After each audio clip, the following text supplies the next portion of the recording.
na dia ao anatin'ny fahatanorana aza ianao ao anatin'ny fotoam-panantenana betsaka eo amin'ny fahitana asa sy fanambadiana dia mety ho fatitampoka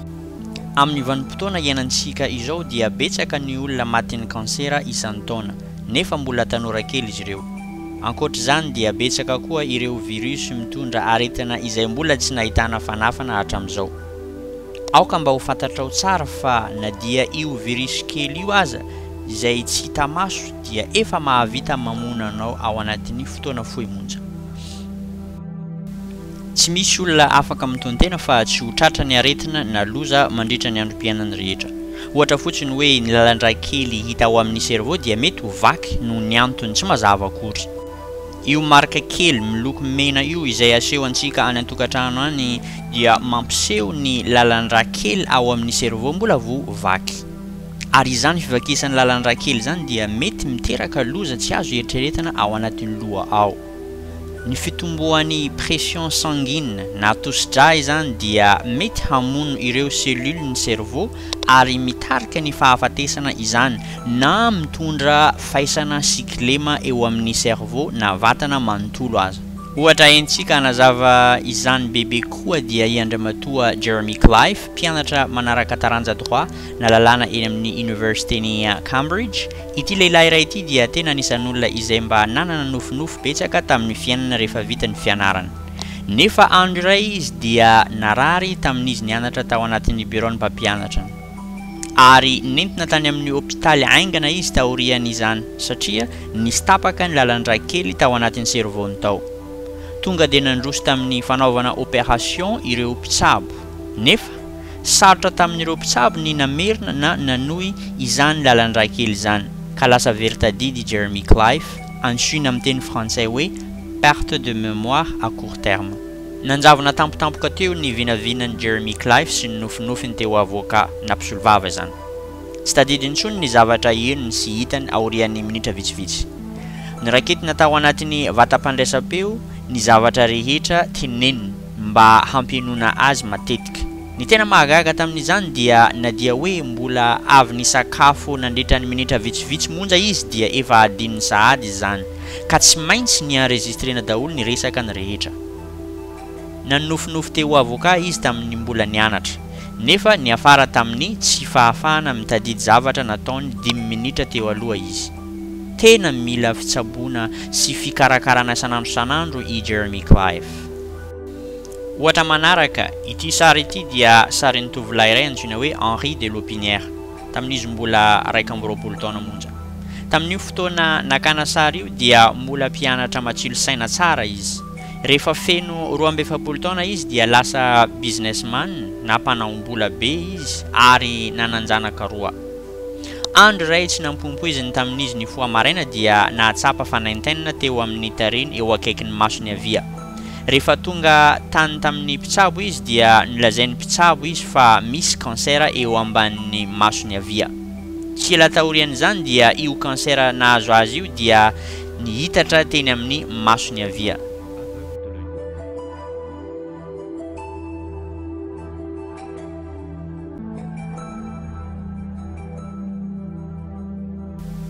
ohatra manaraka dia i ramatoa Toshiko Shuzaki ilay vehivavy mpandraharaha japonaise ary renim-pianakaviana mpanevoefo sady niadana tamin'ny fanambadiana andro iray izy dia lasa narary noho ny fahatapahany lalandra kely tao tamin'ny cerveau-ny ilay vehivavy mpanefoefo teo iny dia lasa narary ka nipetraka tany tamin'ny hôpitaly sady tsy mahavita na dia mampiakatra sotra amin'ny vavany aza izy fa mila ampina noho ny aretina mahazo azy sady tsy vitan'izany koa fa very daholo ny tadidiny ka lasa rava ilay business mahazatra azy ireny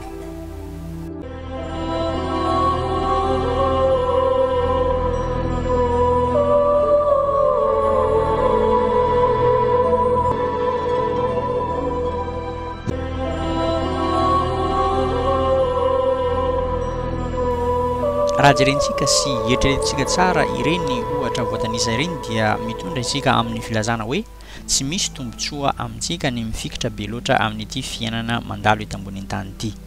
ary tsapa koa fa ireo fahasoavana rehetrarehetra eo ampelantanantsika ireo dia tsy inona afa-tsy fanomezana avy amin'ilay Nahary mba hitsapana isika fotsiny ihany. Izy Allah no namorona isika zanak'olombelona ary izy rery ihany no mpiandry antsika amin'ny ratsy rehetra. Raha sitrany dia afaka andefasany aretina ianao io mba ahatsapanao tsara fa ianao dia tsy misy dikany akory aminy raha tsy manompo sy manaja azy. Izany rehetrarehetra izany dia satria ity fiainana mandalo eto ambonin'ny tany ity tsy inona afa-tsy fitsapana daholo.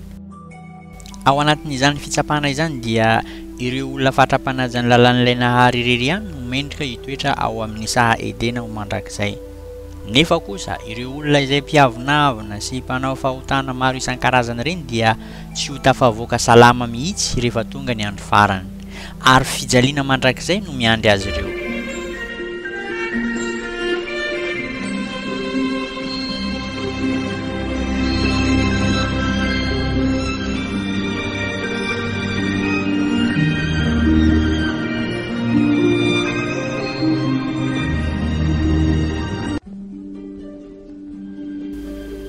Tsy aretina ihany no miandry ianao amin'ity fiainana mandalo ity.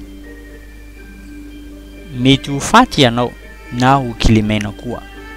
noho ny fahatongavan'ny accident na loza tampotampoka eo. Jereo ange?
Mba jereo fotsiny ireny gazety ireny fa betsaka ny accident miseho sanandro tanterin'izy ireny.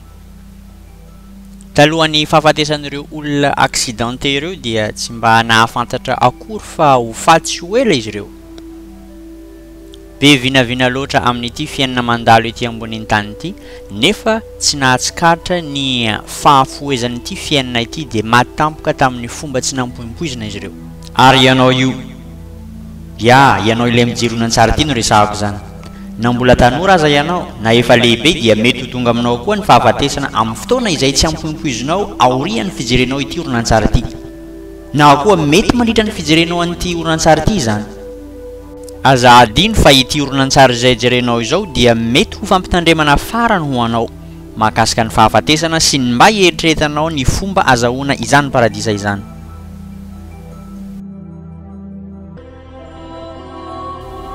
Ny ankabeazan'olombelona dia mandany fotoana etsy sy roa, nefa ny fotoana dia mandeha ihany.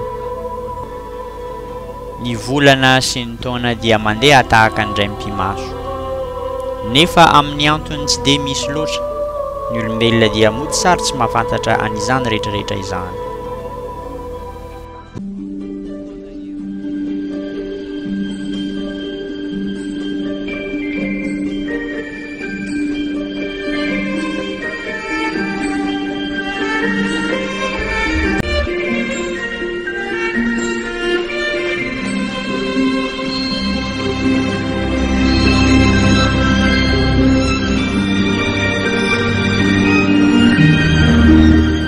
Ny fahatsapan'olombelona ny fahalemena eo amin'ny lafiny maro dia proof iray mampiseho mazava tsara fa ny fiainana ity dia tsy natao hitoerana mandrakizay fa toerana fitsapana fotsiny ihany.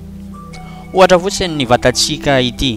Ity vatantsika ity dia mila diovina sanandro, fa hanana sakafo sy kolokoloina matetika. Ireo olombelona milaza azy fa tsara tarehy sy mahafatifaty ary miavonavina eo amin'ny mpiarabelona dia tsy torak'izany velively rehefa mifoha maraina izy ireny. betsaka ny olombelona tsy mba miraharaha andio ohatra ny raisitsika teo ity tsy mba mieritreritra izy ireo amin'ny fanontaniana manao hoe mba inona ny antony nahatonga isika ho tahaka izany hoe mila kolokolo sy fitandremana sanandro nefa raha sitran'ilay nahary zany dia tsy mba nasian'ireo tsy fahalavorariana voatanisa teo ireny isika olombelona ireo fotsiny ireo zavaboary hafa izy ireo dia tsy tahaka olombelona tsy mila kojakoja izany ireo fotsiny ireo voninkazo na dia efa ao anatin'ny fotaka mainty ireny aza izany dia tsy mba mila fanampiana avy amin'ny hafa ny mba hanadio azy fa efa misy fitaovana manadio azy lalandava raha mba sitran'ilay nahary zany dia mba nataony ho madio lalandava tahaka ireo voninkazo ny olombelona na koa tsy ho marary matetika na mahatsapa hotsika na fijaliana izany nefa ny olombelona dia efa nohariana ho tahaka izany tsy tonga lafatra mora marary malemilemy mora azony aretina isan-karazany reny amin'izay mba ho tsapany tsara ny tsy fananany fahefana eo anatrehan'ilay nahary azy ny zavatra rehetra izay noharian'ilay nahary eto ambonin'ny tany izay nohariana mba ho fitsapana ianao sy izao dia tsy maintsy ho antitra ary ho fady daholo ao anatin'ny toko faha 7:50 ny boky masina Koran dia mampahatsiahy isika i Allah mahakasika ny tena tarehy marina ny ty fiainana mandalo eto ambonin'ny tany ity aoka mba ho fantatrao tsara fa ny fiainana eto ambonin'ny tany dia tahaka ny kilalao sy ravadravaka izay tsy manana lanjany akory ary ny fifaninanana eo amin'ny fiavinavonana eo amin'ny samby anareo sy fifandrafesana eo amin'ny fitadiavam-bola sy fanananjanaka toy ny orana izay mahafinaritra ny mpamboly ny zavamaniry avy ao aminy avy eo mihamalazo ka hitanao mihamavo izany ary lasa potipotika